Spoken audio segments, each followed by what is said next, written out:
Everyone, welcome back to my channel Suji foods and blogs. ఈరోజు మన ఛానల్లో నేను ఒక ట్రెడిషనల్ స్వీట్ రెసిపీ అయితే మీకు చూపించబోతున్నానండి. అదేంటంటే స్వీట్ పొటాటోతో పోలి అన్నమాట.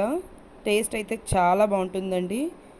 ముందుగా ఇలా ఒక మిక్సింగ్ బౌల్ తీసుకొని ఇందులోకి ఒక 2 కప్స్ దాకా మైదా పిండిని అయితే తీసుకోవాలి. మనకు పోలి అయితే మైదాతో చేస్తే చాలా బాగుంటుంది కదండి. కొంతమంది హెల్దీ వేలో గోధుమ పిండితో కూడా చేసుకుంటారండి. ఇందులో కొద్దిగా ఉప్పు కూడా వేసుకొని పిండి మొత్తాన్ని ఒకసారి బాగా కలుపుకోవాలండి. చూసారా, ఎక్కడ ఉండలనేది లేకుండా పిండి మొత్తాన్ని చక్కగా ఇలా కలుపుకోవాలి. ఇప్పుడు మనము ఇందులో కొద్దిగా వాటర్ యాడ్ చేసుకుంటూ పిండి బాగా కలుపుకోవాలండి. కొద్దిగా వాటర్ యాడ్ చేసుకొని కలుపుకోవాలి. చాలామంది స్వీట్ పొటాటోస్ అయితే తినరు కదండి. స్వీట్ పొటాటో అంటే చిలగడ దుంపలు. చిలగడ దుంప చాలామంది తినరు కదండి. అలా తినని వాళ్ళకైతే ఇలా బొబ్బట్లు చేసి పెట్టారంటే చాలా ఇష్టంగా తినేస్తారండి. మనకు స్వీట్ పొటాటోను హెల్త్కి మంచిది, అలానే బెల్లం కూడా హెల్త్కి చాలా మంచిది కదండి. సో ఈ రెండు కాంబినేషన్తో మనమైతే స్వీట్ చేసి పెట్టామంటే టేస్ట్ చాలా బాగుంటుంది, చాలా ఇష్టంగా కూడా తినేస్తారండి. చూసారా, పిండి మొత్తాన్ని ఇలా చక్కగా కలుపుకోవాలి. వీటికి పిండి కొంచెం లూజ్గానే ఉండాలండి. పైన కొద్దిగా ఆయిల్ యాడ్ చేసుకొని మళ్ళీ ఒకసారి బాగా నీట్ చేసుకోవాలండి పిండి మొత్తాన్ని.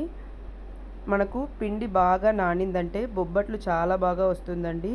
సో ఒక 1 అవర్ టు 2 అవర్స్ పాటు అలా పక్కన పెట్టేయండి, చాలా బాగా వస్తుంది. చూసారా, పిండి మొత్తాన్ని అయితే ఇలా బాగా నీట్ చేసుకోవాలి. ఇవి కొంచెం టైం టేకింగ్ ప్రాసెస్ అండి, బట్ టేస్ట్ అయితే మాత్రం చాలా చాలా బాగుంటుంది. ఎప్పుడు రెగ్యులర్గా చేసుకునే బొబ్బట్లు కాకుండా ఇలా ఒకసారి చేసుకోండి. ఇలా ప్లేట్ క్లోజ్ చేసుకొని ఒక 2 అవర్స్ పాటు పక్కన పెట్టేస్తున్నాను. ఇక్కడ నేను ఒక 1/2 kg దాకా చిలగడ దుంపలు అయితే తీసుకుంటున్నానండి. వీటికి మట్టి చాలా ఎక్కువ ఉంటుంది కదండి, కాబట్టి ఫస్ట్ అయితే మనము క్లీన్గా వాష్ చేసేసుకోవాలండి. తర్వాత పైన ఇలా మొత్తం పీల్ ఆఫ్ చేసుకోవాలి. పొట్టు తీసుకొని ఉడికించుకుంటున్నానండి నేను.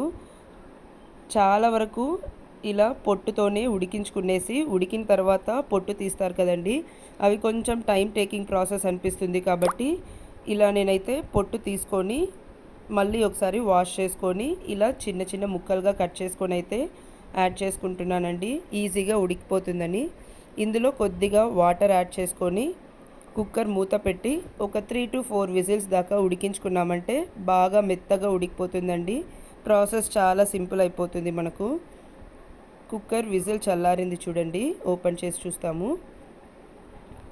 చూసారా ఎంత సాఫ్ట్గా ఉడికిపోయిందని. ఇవి తొందరగా ఉడికిపోతుందండి. సో మీరు డైరెక్ట్గా అయినా ఉడికించుకోవచ్చు, టైం లేదు అనుకుంటే ఇలా కుక్కర్లో అయినా ఉడికించుకోవచ్చు అండి. ఇప్పుడు ఇలా ఒక మ్యాషర్ తీసుకొని మన స్వీట్ పొటాటోని అయితే కంప్లీట్గా మ్యాష్ చేసేసుకోవాలండి. చూసారా, ఇలా పొట్టు తీసుకొని చేసుకోవటం వల్ల చాలా సింపుల్గా చేసేసుకున్నాం కదా. ఇలా కంప్లీట్గా మ్యాష్ చేసుకోవాలండి. తర్వాత స్టవ్ మీద ఇలా ఒక గిన్నె పెట్టుకొని ఇందులో మీ స్వీట్కి తగ్గట్టుగా అయితే బెల్లం యాడ్ చేసుకోండి. ఇందులోనే కొద్దిగా వాటర్ యాడ్ చేసుకొని ఈ బెల్లం మొత్తాన్ని కరిగించుకోవాలండి మనము. కొన్ని స్వీట్ పొటాటోస్ అయితే స్వీట్గా ఉంటుంది కదండి, అప్పుడు మీరు బెల్లం అయితే చూసుకొని యాడ్ చేసుకోండి. నేను ఇక్కడ 1 కప్ దాకా బెల్లం యాడ్ చేసుకున్నాను. చూసారా, మన బెల్లం మొత్తం కంప్లీట్గా మెల్ట్ అయిపోయింది కదా. పాకం ఏం రానవసరం లేదండి. ఈ బెల్లం అయితే ఇలా మొత్తం మెల్ట్ అయిపోతే సరిపోతుంది. ఇలా ఫిల్టర్ చేసుకొని యాడ్ చేసుకున్న ఏవైనా డస్ట్ పార్టికల్స్ ఉంటే కూడా సెపరేట్ అయిపోతుందని. ఇప్పుడు వీటిని బాగా ఒకసారి కలుపుకోవాలి. ఇప్పుడు మనకైతే ఈ స్వీట్ పొటాటో అలానే బెల్లం మొత్తాన్ని బాగా కలుపుకున్నాం కదండి. ఇప్పుడు వీటిని కొంచెం గట్టి పడే వరకు ఉడికించుకోవాలండి. ఇక్కడ కొంచెం టైం పడుతుందండి ఇవి ఉడకడానికైతే. మధ్య మధ్యలో ఇలా కలుపుతూ ఉడికించుకోండి, లేకుంటే అడుగంటి బెల్లం అయితే మాడిపోతుంది. చూసారా, కొంచెం గట్టి పడింది కదా. ఇలా కలుపుతూ ఉన్నారంటే చక్కగా గట్టి పడుతుంది. మన స్టఫింగ్ కోసం అయితే కొంచెం గట్టిగానే ఉండాలి కదండి, అందుకనే ఇలా కలుపుతూ ఉన్నారంటే చక్కగా గట్టి పడుతుంది. ఇందులో మీరు మంచి ఫ్లేవర్ కోసం అయితే ఇలాచీ పౌడర్ కూడా యాడ్ చేసుకోవచ్చండి. నేనైతే నచ్చదు అని స్కిప్ చేసేసాను. చూసారా ఇలా గట్టి పడింది కదా. ఇప్పుడు వీటిని పూర్తిగా చల్లారనివ్వాలండి. చల్లారిన తర్వాత ఇలా చిన్న చిన్న బాల్స్గా అయితే రెడీ చేసుకొని పక్కన పెట్టుకోవాలి. మనకు స్టఫింగ్ లోపల ఎంత కావాలో దానికి తగ్గట్టుగా అయితే మీరు ఈ బాల్స్ అయితే ప్రిపేర్ చేసుకొని పక్కన పెట్టుకోండి. చూసారా ఇలా అన్ని బాల్స్ని ప్రిపేర్ చేసి పక్కన పెట్టుకోవాలి. ఈలోపు మన పిండి కూడా చక్కగా నానింటుంది చూడండి. ఇప్పుడు మళ్ళీ ఒకసారి అంతా కలుపుకోవాలండి బాగా. ఇలా మొత్తం కలుపుకున్న తర్వాత ఇక్కడ నేనైతే బొబ్బట్లు అయితే ఇలా పేపర్ అరిటాకు మీద చేస్తున్నానండి. మీరు బటర్ పేపర్ మీద కానీ అరిటాకు మీద కూడా చేసుకోవచ్చండి. ఫస్ట్ ఇలా కొద్దిగా ఆయిల్ అప్లై చేసుకోవాలండి. ఆయిల్ అప్లై చేసుకున్న తర్వాత మనం పిండిని అయితే కొద్దిగా తీసుకోవాలి. ఇలా కొద్దిగా ఆయిల్ అప్లై చేసుకుంటూ కొంచెం ఇలా ఫ్లాట్గా చేసుకోండి. చాలా ఈజీగా స్ప్రెడ్ అయిపోతుందండి మైదా అయితే. సో ఇబ్బంది ఏం లేదు, ఫాస్ట్గానే అయిపోతుంది. ఇందులో మనం ముందుగా ప్రిపేర్ చేసుకున్న స్వీట్ పొటాటో బెల్లం స్టఫింగ్ అయితే ఉంది కదండి, వాటిని కూడా పెట్టి ఇలా క్లోజ్ చేసేసుకోవాలి. స్లోగా క్లోజ్ చేసుకోండి. మళ్ళీ విరిగిపోతే మనకు బొబ్బట్లు అయితే పర్ఫెక్ట్గా రాదండి. సో అందుకని ఇలా స్లోగా క్లోజ్ చేసుకోవాలి, మొత్తం కవర్ అయ్యేలాగా. మనము పిండి కరెక్ట్గా కలుపుకున్నామంటే చాలా ఈజీగా చేసుకోవచ్చండి, ఇబ్బంది లేకుండా. చూసారా ఇప్పుడు మొత్తాన్ని ఇలా ఫ్లాట్గా పోలీలాగా చేసుకోవటమే అండి. మధ్యలో ఇలా ఆయిల్ అప్లై చేసుకున్నారంటే, నేనైతే చిన్న చిన్న సైజులో చేసుకుంటున్నానండి. మీకు ఏ సైజులో కావాలనుకుంటే ఆ సైజులో అయితే మీరు ప్రిపేర్ చేసేసుకోవచ్చు. ఈ ట్రెడిషనల్ స్వీట్ అయితే ఏదైనా అకేషన్స్ రోజు కానీ లేకుంటే స్పెషల్ డేస్లో కానీ చేసుకోవచ్చండి, చాలా బాగుంటుంది. ఇది ఒక 2 to 3 డేస్ పాటు కూడా టేస్ట్ అయితే చాలా బాగుంటుందండి. ఈ స్వీట్ అయితే చేసిన రోజు కన్నా కూడా మరుసటి రోజు అయితే టేస్ట్ చాలా బాగుంటుందండి. సో ఈ ట్రెడిషనల్ స్వీట్ని అయితే మీరు కూడా ట్రై చేయండి. స్వీట్ పొటాటోస్ ఉన్నప్పుడైతే ఎప్పుడు రెగ్యులర్గా ఉడికించుకొని తినేలా కాకుండా ఇలా ఒకసారి స్వీట్ అయితే చేయండి, చాలా బాగుంటుంది. మన పోలి మొత్తం చేసుకున్న తర్వాత స్టవ్ మీద ఇలా ఒక ప్యాన్ పెట్టుకొని పెనం వేడైన తర్వాత కొద్దిగా ఆయిల్ యాడ్ చేసుకొని ఇప్పుడు వీటిని ఇలా పెనం మీదకైతే స్లోగా యాడ్ చేసేసుకోండి. 1 నిమిషం పాటు వదిలేసారంటే మనకు ఎంత ఈజీగా రిమూవ్ అయిపోతుంది చూడండి. చూసారా ఇలా చక్కగా రిమూవ్ అయిపోతుంది. మీరు ఇందులో మంచి కలర్ కోసం అయితే పసుపు కూడా యాడ్ చేసుకోవచ్చండి మైదా పిండి కలిపేటప్పుడు.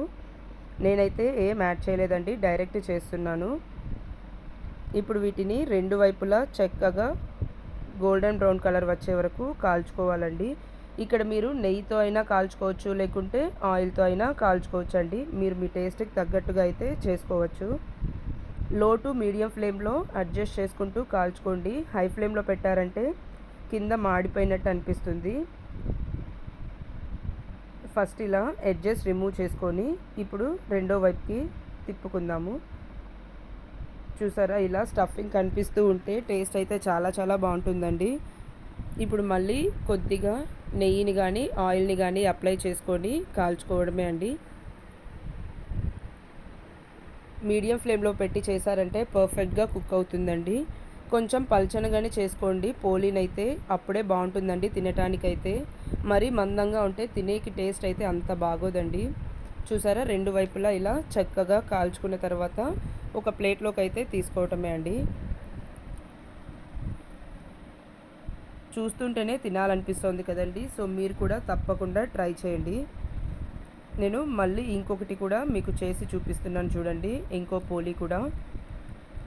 బిగినర్స్ చేసే వాళ్ళైతే చిన్న చిన్నగానే ట్రై చేయండి, అప్పుడే పర్ఫెక్ట్గా వస్తుంది. ఆయిల్ అప్లై చేసుకుంటూ చేశారంటే చాలా పర్ఫెక్ట్గా వచ్చేస్తుందండి. కొంతమంది పైనుంచి కవర్ పెట్టి కూడా అలా పోలీనైతే రుద్దుతూ చేస్తారండి, అలా కూడా చేసుకోవచ్చండి. లేకుంటే ఇలా కూడా చేసుకోవచ్చు. ఇలా స్టఫింగ్ పెట్టి స్లోగా క్లోజ్ చేసుకోండి, మొత్తం కవర్ అయ్యేలాగా క్లోజ్ చేసుకోవాలండి. మన ఛానల్ని ఎవరైనా కొత్తగా చూస్తున్నట్లయితే సబ్స్క్రైబ్ చేసుకొని సపోర్ట్ చేయండి. అలానే పక్కనే ఉన్న బెల్ ఐకాన్ని క్లిక్ చేసి ఆల్ని అయితే క్లిక్ చేయండి. సో ఫర్దర్ నేను పెట్టే వీడియోస్కి అయితే మీకు నోటిఫికేషన్స్ వస్తుంది, మిస్ కాకుండా చూడొచ్చండి. మన ఛానల్లో సింపుల్ అండ్ టేస్టీ రెసిపీస్ అయితే చాలా ఉన్నాయండి. బిగినర్స్కి, బ్యాచిలర్స్కి అయితే మన ఛానల్ బాగా హెల్ప్ అవుతుందండి. సో ఇంట్రెస్ట్ ఉన్న వాళ్ళైతే ఒకసారి విజిట్ చేయండి. ఈ వీడియో కూడా మీకు నచ్చినట్లయితే లైక్ చేయండి, షేర్ చేయండి. అలానే ఛానల్ని అయితే సబ్స్క్రైబ్ చేసుకోండి. చూసారా, ఇలా అయితే ఫ్లాట్గా పల్చనగా చేసుకోవటమే అండి. జస్ట్ ఇలా 4 ఫింగర్స్తో స్ప్రెడ్ చేసామంటే ఈజీగా స్ప్రెడ్ అయిపోతుందండి. మైదా అయితే మైదా వద్దు అనుకునే వాళ్ళైతే హెల్దీ వేలో చేసుకోవాలనుకుంటే మీరు గోధుమ పిండితో కూడా చేసుకోవచ్చండి. అంతే అండి. మళ్ళీ ఇలా ఒక పెనం మీదనే ఆయిల్ యాడ్ చేసుకొని మనం పోలీని అయితే ట్రాన్స్ఫర్ చేసుకోవాలి. ఇప్పుడు ఇలా 1 నిమిషం పాటు వదిలేసి రిమూవ్ చేశారంటే చాలా ఈజీగా రిమూవ్ అయిపోతుందండి. మీరు వెంటనే రిమూవ్ చేశారంటే మనకు అంటుకుంటూ వస్తుందండి, కరెక్ట్గా రాదు, విరిగిపోతుంది. అందుకని 1 నిమిషం తర్వాత తీసారంటే ఎక్కడ అంటుకోకుండా చక్కగా వచ్చేస్తుంది. చూసారు కదా. ఇప్పుడు వీటిని 2 వైపులా చక్కగా కాల్చుకోవటమేనండి. మీడియం ఫ్లేమ్లో పెట్టి చేసుకోండి, పర్ఫెక్ట్గా కుక్ అవుతుంది. చూసారు కదా స్వీట్ పొటాటోతో స్వీట్ రెసిపీ అయితే. సో తప్పకుండా ట్రై చేయండి. ట్రై చేసి మీకు ఎలా కుదిరిందో కామెంట్ బాక్స్లో నాతో అయితే షేర్ చేసుకోండి. ఇవి చక్కగా కాల్చుకుంటేనే టేస్ట్ అయితే బాగుంటుందండి. మళ్ళీ ఈ పోలీకి అయితే మనము నెయ్యి వేసుకొని తింటే చాలా చాలా బాగుంటుందండి. వేడివేడిగా తిన్నప్పుడైతే కొంతమంది నెయ్యిలో అద్దుకొని కూడా తింటారండి. మీరు మీ టేస్ట్కి తగ్గట్టుగా అయితే ఎంజాయ్ చేయొచ్చు. చూసారా, 2 వైపులా చక్కగా కాలిపోయింది కదా. ఇలా మీకు ఎన్ని బొబ్బట్లు కావాలో అన్నీ ప్రిపేర్ చేసుకొని సర్వ్ చేసుకోవటమేనండి. నేను ఇక్కడ చిన్న చిన్న సైజ్ చేశాను, మీరు పెద్ద సైజ్ కూడా చేసుకోవచ్చండి. అంతే అండి, ఎంతో టేస్టీగా ఉండే మన చిలగడ దుంపతో అయితే స్వీట్ అయితే రెడీ అయిపోయింది. సో తప్పకుండా ట్రై చేయండి. ట్రై చేసి మీకు ఎలా కుదిరిందో కామెంట్ బాక్స్లో నాతో షేర్ చేసుకోవటం అస్సలు మర్చిపోకండి. ఈ హెల్దీ స్వీట్ నచ్చినట్లయితే లైక్ చేయండి, షేర్ చేయండి. అలానే ఛానల్ని అయితే సబ్స్క్రైబ్ చేసుకొని సపోర్ట్ చేయండి. వేడి వేడి పోలీకైతే నెయ్యి వేసుకొని తింటుంటే టేస్ట్ అయితే చాలా చాలా బాగుంటుందండి. మరి ఇంకా లేట్ చేయకుండా మీరు కూడా ట్రై చేసేయండి. Thanks for watching. మళ్ళీ ఒక ఇంట్రెస్టింగ్ వీడియోతో మీ ముందుకు వస్తానండి. Please like, share and subscribe to our channel.